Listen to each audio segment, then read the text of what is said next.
polisi ungkap fakta baru soal kasus pembunuhan Vina Cirebon. Bersepakat dengan almarhum Eki, bapaknya almarhum Eki, menyampaikan perihal tersebut. Mereka mendapatkan informasi yang sepertinya mencurigai bahwa ini bukan korban kecelakaan.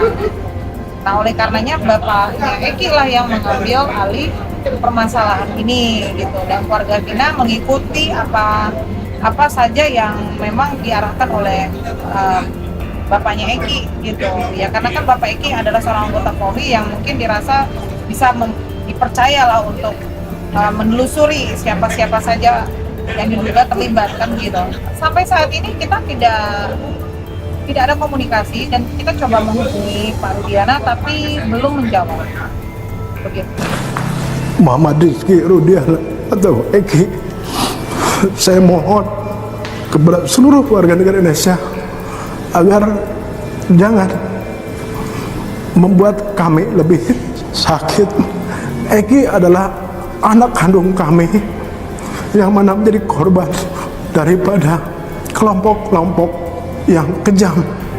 Bukan tidak percaya kepada Bareskrim, bukan tidak percaya kepada pihak kepolisian, tapi badan yang sangat objektif, sehingga perkara yang di Cirebon ini yang seperti katanya ada orang tua korban yang kebetulan polisi dari Sat Narkoba mencoba menyelesaikan masalah ini menjadi masalah personal. Jadi bukan masalah institusi lagi, tapi masalah personal. Karena memang dia kehilangan anaknya. Saya turut prihatin soal itu. Tapi soal hukum kita nggak boleh main-main, nggak boleh atur-atur berkas, tapi kita mesti fokus terhadap penegakan hukum itu sendiri. Karena yang salah akan tetap salah, yang benar pasti akan terlihat di muka pengadilan. Ayah kandung dari almarhum korban laki-laki temannya Vina di Cirebon, kasus Cirebon. Kalau Bapak sempat, tolong agar Pak Rudi hubungi Hotman Paris atau tim Hotman 911. Kami perlu bicara dan diskusi soal kasus ini. Pak Rudi yang masih menjabat sebagai polisi, ayah kandung dari almarhum laki korban pembunuhan bersama-sama dengan Vina di Cirebon. Kalau ada yang tahu nomor WA-nya atau nomor IG-nya, mohon segera dikasih tahu ke Hotman atau ke tim Hotman 911 karena perlu diskusi kami sebagai kuasa hukum dari Vina. Lalu kita lihat nih keterlibatan apa yang dilakukan oleh bapaknya Eki gitu, Ibtu Rudiana gitu. Dan bagaimana bisa terjadi ketika anaknya meninggal 2016 pada Agustus, lalu beberapa bulan kemudian beliau mendapatkan rekomendasi sepertinya ya menjadi seorang perwira, naik jabatan gitu. Itu juga harus diusut. Sebenarnya itu clue sih, clue yang paling jelas sebenarnya. Ada apa di belakang itu? Karena ini sesuatu yang memang terjadi dan bukan saya mengada-ada gitu.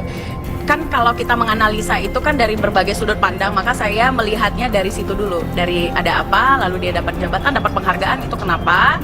Kenapa dia diam saja 8 tahun ini dan baru bersuara sekarang dan menyuruh masyarakat Indonesia untuk bungkam? Ada apa gitu. Bahkan ada rumor, bukan rumor, baru-baru aja ada berita beberapa jam yang lalu itu katanya banyak pihak yang menginginkan untuk bapaknya Eki ini dicopot jabatannya begitu. Artinya kan tidak mungkin dari semua opini itu tercetuslah bahwasannya jabatannya harus dicopot. Ada apa? Seharusnya memang ayah dari almarhum yang notabene anaknya adalah salah satu korban menjadi salah satu terperiksa karena pastilah memiliki informasi-informasi terkait peristiwa tersebut. Maka tidak kaget rasanya bila pengacara kelas Hotman Paris menginginkan untuk bertemu dengan ayah almarhum. Dan pasti pengacara tersebut dalam artian Hotman Paris memiliki tujuan tertentu untuk menggali informasi terkait peristiwa tersebut. Namun entah mengapa memang tidak ada indikasi pertemuan tersebut bisa dilakukan. Ya walaupun aku mendapatkan sedikit informasi, tapi ya intinya sih indikasinya agak sulit itu untuk terjadi, meskipun bukan hal yang mustahil kawan. Ya, karena rasanya hampir setiap orang hanya berfokus kepada 8 terpidana meski satu sudah keluar dari kotak Pandora. Berfokus kepada ketiga DPO dan orang berfokus pula pada Linda, namun melupakan sosok ayah dari almarhum yang juga patut disoroti dan patut juga dicari informasinya. Ya, bahkan selain ayah dari almarhum yang harus juga digali informasinya, ada sosok lain yang juga mengetahui terkait peristiwa tersebut. Ya, kurang lebih ada 2-3 sosok yang juga teman dekat korban, yang juga mengenal para pelaku, bahkan mengetahui bagaimana peristiwa itu terjadi, yang patut disoroti, kawan. Ya, lalu mengapa teman korban tersebut yang kurang lebih jumlahnya 2-3 orang tersebut tidak pernah bersuara? Mereka mengalami rasa khawatir yang cukup tinggi bila mereka bersuara terkait peristiwa tersebut, karena mereka paham betul yang dihadapi itu siapa dan memiliki resiko yang tidak sedikit, bukan resiko yang kecil pula, kawan. Maka yang paling mudah adalah gali informasi dari ayah almarhum, karena tidak mungkin dia tidak mengetahui terkait peristiwa tersebut. Kasus pembunuhan yang dialami Vina di Cirebon 2016 silam kini kembali jadi sorotan selain karena tayangan film bergenre horor Vina sebelum 7 hari. Muncul desakan dari publik supaya 3 DPO kasus itu bisa segera ditangkap polisi. Sebagaimana diketahui 3 DPO kasus itu adalah Andi, Dani, dan Peggy alias Perong.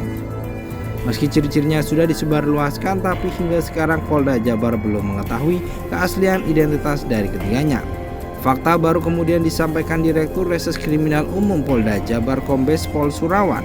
Ternyata saat kasus ini masih diselidiki Polresta Cirebon, sekarang Polres Cirebon Kota, ada kejanggalan yang selama ini tak pernah diungkapkan. Menurut Surawan, saat berkas perkara tersebut dilimpahkan dari Polresta Cirebon ke Polda Jabar, 8 pelaku pembunuhan Vina malah mencabut keterangan dalam berkas secara acara pemeriksaan.